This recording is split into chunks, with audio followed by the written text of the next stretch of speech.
अस्सलाम वालेकुम। आज हमारे एमसीक्यूज़ हैं।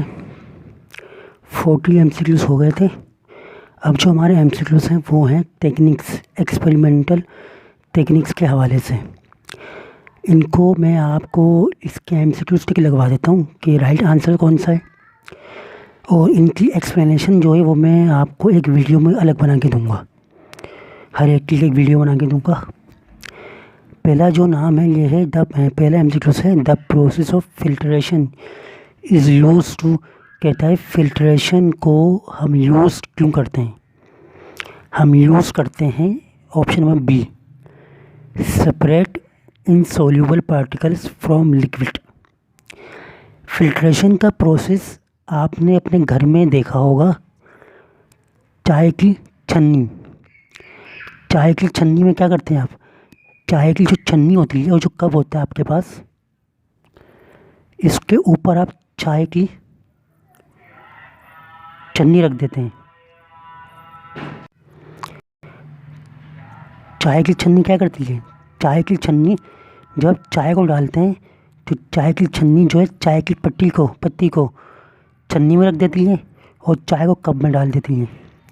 तो चाय की पत्ती क्या थी, चाय की पत्ती सॉलिड थी। क्या थी, सॉलिड।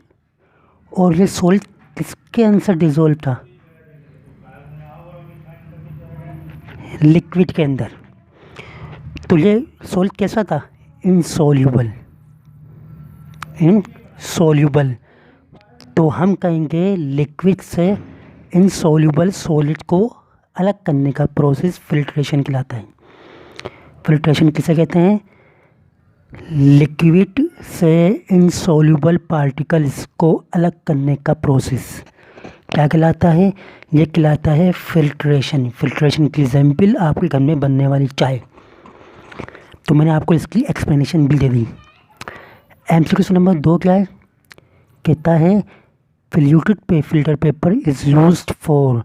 याद रखिएगा फ्लूटेड फिल्टर पेपर में जो है ये ऐसा फिल्टर पेपर होता है जो फिल्ट्रेशन के रेट ऑफ फिल्ट्रेशन को इंक्रीज़ कर देता है। याद रखिएगा बस कि फ्लूटेड फिल्टर पेपर वो पेपर होता है जो रेट ऑफ फिल्ट्रेशन को इंक्रीज़ कर देता है।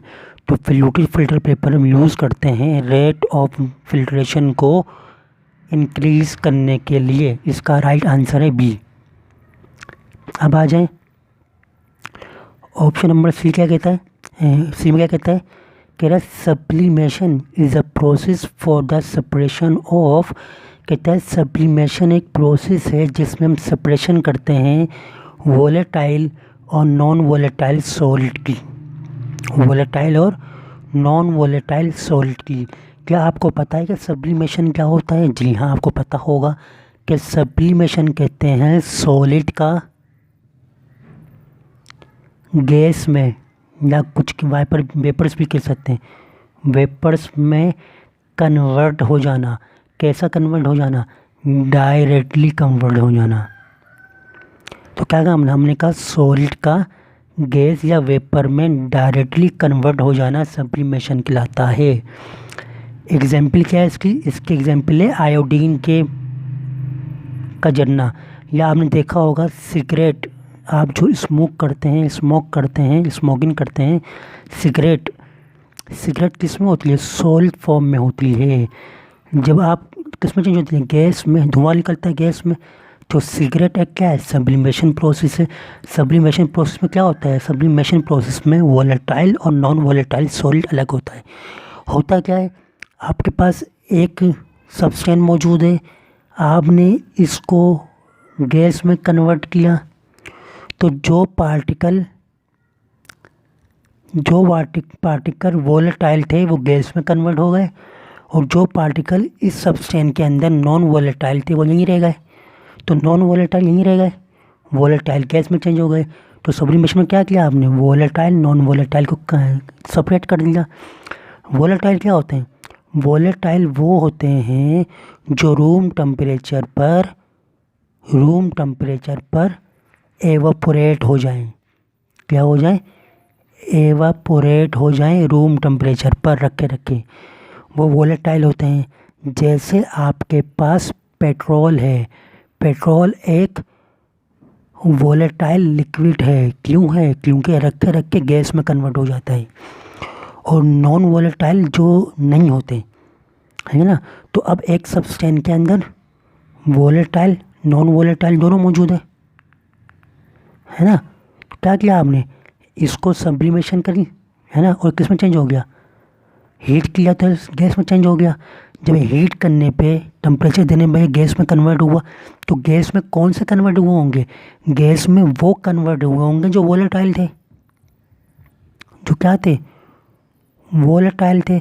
और जो नॉन वोलेटाइल थे वो यहीं रह गए। तो क्या किया हमने? सब्लिमेशन से हमने वोलेटाइल और नॉन वोलेटाइल सॉलिड को अलग कर दिया। क्या कह रहे हैं ये?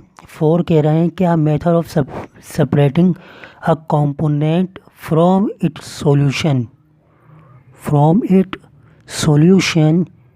अकॉर्डिंग टू डिस्ट्रीब्यूशन लॉ के मुताबिक सॉल्वेंट एक्सट्रैक्शन कहते हैं। सॉल्वेंट एक्सट्रैक्शन में आपको समझाऊंगा कि सॉल्वेंट एक्सट्रैक्शन में होता क्या है और डिस्ट्रीब्यूशन लॉ क्या होता है, ये बताऊंगा मैं आपको। बस याद रखिएगा ये कि सॉल्यूशन से उसके कंपोनेंट अलग करने का प्रोसेस डिस्ट्रीब्यूशन लॉ के मुताबिक, किसके मुताबिक? डिस्ट्रीब्यूशन लॉ के मुताबिक सॉल्यूशन से उसके कंपोनेंट अलग करने का प्रोसेस सॉल्वेंट एक्सट्रैक्शन कहलाता है। तो हम बात कर रहे थे, है ना, डिस्ट्रीब्यूशन लॉ की बुनियाद पर सॉल्यूशन से कंपोनेंट अलग करना सॉल्वेंट एक्सट्रैक्शन कहलाता है। ये प्रोसेस क्या होता है हम बाद में आपको बताएंगे। कह रहा है क्या? एक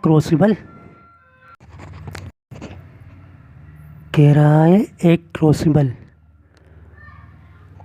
मेड ऑफ प्रोलैंग which has a perforated bottom with a filter paper out to it size is called.